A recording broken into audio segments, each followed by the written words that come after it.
بسم الله الرحمن الرحيم إذ قال الحواريون يا عيسى ابن مريم هل يستطيع ربك أن ينزل علينا مائدة من السماء قال اتقوا الله إن كنتم مؤمنين قالوا نريد أن نأكل منها وتطمئن قلوبنا ونعلم أن قد صدقتنا ونكون عليها من الشاهدين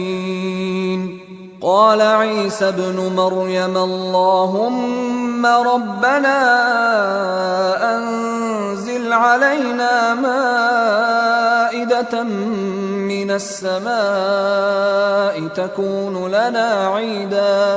تكون لنا عيدا لأولنا وآخرنا وآية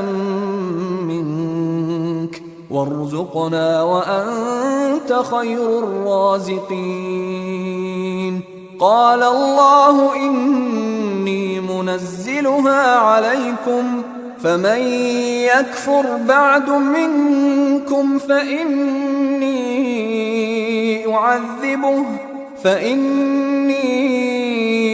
أعذبه عذابا لا أعذبه أحدا من العالمين.